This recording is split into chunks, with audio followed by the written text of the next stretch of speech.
आज हम इस वीडियो के माध्यम से कर्म एवं शक्ति के संबंध में अपनी बात रखेंगे। मनुष्य का कर्म मनुष्य के लिए शक्ति का भी स्रोत होता है। कर्म के माध्यम से मनुष्य को शक्ति प्राप्त भी होती है और मनुष्य के भीतर विद्यमान शक्ति में ह्रास भी होता है, नष्ट भी होती है, क्योंकि अलग अलग मनुष्य के कर्मों का प्रभाव अलग अलग रूप में पड़ता है। जिस तरह का कर्म मनुष्य का होता है उसी तरह की ऊर्जा और शक्ति मनुष्य को कर्म के माध्यम से प्राप्त होती है और उसी प्रकार से नष्ट भी होती है। जितने भी नकारात्मक कर्म होते हैं या जो कर्म मनुष्य के विकार से संबंध रखते हैं वह सभी कर्म मनुष्य के भीतर विद्यमान ऊर्जा और उससे जुड़ी हुई शक्ति को नष्ट करने का कार्य करते हैं। ऊर्जा और शक्ति का अपना कोई स्वतंत्र अस्तित्व नहीं होता है। ऊर्जा और शक्ति दोनों जो है ऊर्जा के साधनों के माध्यम से अपना अपना कर्म करते हैं, क्रियाशील रहते हैं, गतिशील होते हैं। ज्ञान की दृष्टि से अनंत में विद्यमान एवं स्थित समस्त चीज़ों को 3 वर्गों में विभक्त किया जा सकता है। नंबर 1 ऊर्जा के साधन, ऊर्जा और शक्ति। अनंत में जितनी भी चीज़ें विद्यमान हैं वह सभी चीज़ें ऊर्जा के साधन के अलावा और कुछ नहीं है। शक्ति और ऊर्जा इन्हीं ऊर्जा के साधनों के माध्यम से कार्य करते हैं और वास्तव में एक ऊर्जा का साधन दूसरे ऊर्जा के साधन से जुड़कर के कार्य करता है। शक्ति ऊर्जा के साधनों के माध्यम से प्रवाहित होती है, गति करती है और इन्हीं के माध्यम से क्रिया और कर्म करती है। शक्ति ऊर्जा के साधनों में क्रिया उत्पन्न करती है जिसके कारण ऊर्जा का साधन कर्म करता है और कर्म करने के लिए बाध्य होता है। जब तक शक्ति ऊर्जा के साधन से जुड़ी होती है तब तक ऊर्जा का साधन कर्म करता है और कर्म करने के लिए बाध्य भी होता है। मनुष्य का शरीर मनुष्य एवं शक्ति दोनों के लिए साधन के रूप में कार्य करती है। मनुष्य का एक स्वरूप शक्ति का भी होता है जो मानवीय शक्ति कहलाती है।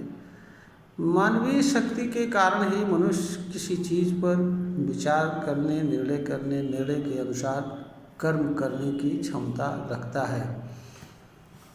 तो मनुष्य का जो शरीर होता है एक मानवीय शक्ति के लिए साधन के रूप में कार्य करता है। दूसरा जीवनी शक्ति जिसके कारण मनुष्य जिंदा रहता है के लिए भी साधन के रूप में कार्य करता है। इस तरीके से मनुष्य का जो शरीर होता है और उससे जुड़ी हुई चीज़ें होती हैं वो चेतन शक्ति या जीवनी शक्ति के लिए साधन के रूप में कार्य करते हैं और स्वयं मनुष्य के लिए भी एक तरह से साधन के रूप में कार्य करते हैं।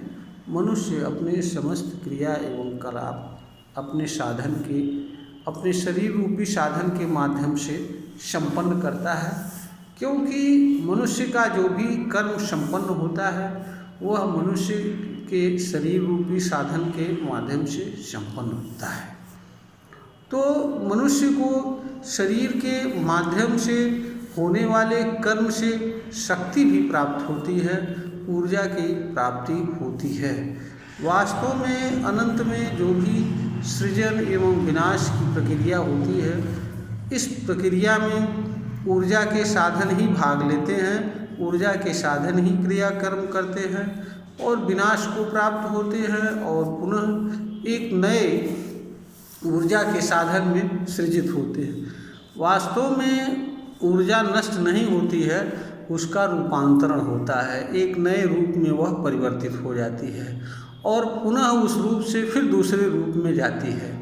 इस तरीके से नए नए ऊर्जा के साधन सृजित होते रहते हैं और नए नए तरह के कर्म ऊर्जा के साधनों के माध्यम से चलता रहता है। जहाँ तक शक्ति की बात है, शक्ति हमेशा ऊर्जा से जुड़ी रहती है। तो जहाँ जहाँ ऊर्जा रहती है वहाँ वहाँ शक्ति रहती है। शक्ति का अस्तित्व ऊर्जा के अस्तित्व से पृथक नहीं होता है, यह उससे जुड़ी ही रहती है। शक्ति अनचेंजेबल होती है, इसमें कोई परिवर्तन नहीं होता है, हमेशा एक सी ही रहती है। चूँकि यह ऊर्जा के साधनों के माध्यम से अपने प्रभाव को प्रदर्शित करती है, दृष्टिगत होती है और ऊर्जा के साधन अनंत में असंख्य हैं, इसलिए मनुष्य के सामने शक्ति असंख्य रूप में दृष्टिगत होती है।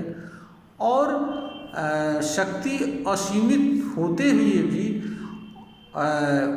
सीमित मात्रा में दृष्टिगत होती है, क्योंकि यह अपनी शक्ति ऊर्जा के साधनों के माध्यम से प्रकट करती है, अभिव्यक्त करती है। इसलिए जितनी क्षमता ऊर्जा के साधन की होती है, उतनी ही शक्ति उस ऊर्जा के साधन के माध्यम से प्रस्फुटित होती है। इसलिए शक्ति असीमित होते हुए भी बाह्य जगत में मनुष्य के लिए सीमित मात्रा में दृष्टिगत होती है। इसीलिए शक्ति के संबंध में अनेक तरह के भ्रम विद्यमान होते हैं। मनुष्य का कर्म मनुष्य के लिए शक्ति का भी साधन होता है, इसलिए मनुष्य की और दूसरी तरफ मनुष्य का कर्म मनुष्य के भीतर विद्यमान शक्ति को ह्रास करने का भी कार्य करता है। मनुष्य को हर समय शक्ति की जरूरत होती है। शक्ति के बिना मनुष्य किसी तरह का कर्म करने की क्षमता नहीं रखता है। जैसे जैसे मनुष्य के भीतर विद्यमान शक्ति और मनुष्य की कार्य करने की क्षमता घटती जाती है, वैसे वैसे मनुष्य कमज़ोर होता जाता है और मनुष्य के शरीर की कार्य क्षमता भी मनुष्य के अंदर विद्यमान शक्ति पर निर्भर होती है। मनुष्य के भीतर विद्यमान शक्ति अगर क्षीण हो जाती है तो भी मनुष्य के कार्य करने की क्षमता घट जाती है। इसलिए यह आवश्यक होता है कि मनुष्य द्वारा जो भी कर्म किया जाए वह ऐसा कर्म हो जिसके कारण उसके भीतर विद्यमान शक्ति में वृद्धि हो, वह जीवन सुखद हो, हर कार्य को आराम से कर सके, सही तरीके से कर सके और हमेशा स्वस्थ रहे, प्रसन्न रहे, स्फूर्तिवान बना रहे।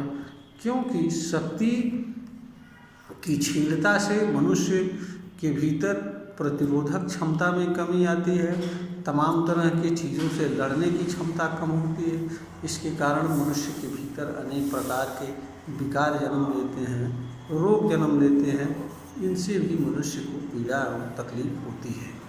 तो मनुष्य हमेशा शक्तिवान रहे, ऊर्जावान बना रहे, कार्य करने की क्षमता बनी रहे। इसके लिए भी यह आवश्यक होता है कि मनुष्य का जो भी कर्म हो वह ऐसा हो जिसके करने से उसके भीतर विद्यमान शक्ति में किसी भी तरह का ह्रास न हो, कमी न आवे और उसकी शक्ति में निरंतर उत्तरोत्तर वृद्धि हो, जिससे वह स्वस्थ रहे, कार्य करने की क्षमता बनी रहे। कोई मनुष्य जब तक स्वयं क्षमतावान रहता है तब तक ही वह स्वयं एवं दूसरों के लिए उपयोगी होता है। जिस दिन मनुष्य की स्वयं के कर्म करने की क्षमता खत्म हो जाती है या कम हो जाती है, मनुष्य का मूल्य घर एवं समाज दोनों के लिए तथा स्वयं के लिए भी महत्वहीन हो जाता है। तो इसलिए भी मनुष्य के लिए यह आवश्यक है कि वह स्वयं और परिवार समाज सबके लिए उपयोगी बना रहे, वह स्वस्थ रहे, प्रसन्न रहे। इसलिए यह आवश्यक होता है कि वो उसका कर्म ऐसा हो जिसके कारण उसके भीतर विद्यमान ऊर्जा एवं शक्ति में वृद्धि हो, क्षीण न हो, जिससे कि वह स्वस्थ चित्त रहे और प्रसन्न रहे और इस प्रकार से अपने जीवन यापन को करते हुए इस धरती पर जीवन यापन करें, सुखद पूर्वक आनंद पूर्वक जीवन यापन करें, ताकि वह स्वयं और दूसरों के लिए उपयोगी साबित हो सके। यह वीडियो ज्ञानवर्धन हेतु बनाई गई है। अगर श्रोता को पसंद आवे इसे लाइक करें, शेयर करें और सब्सक्राइब करें।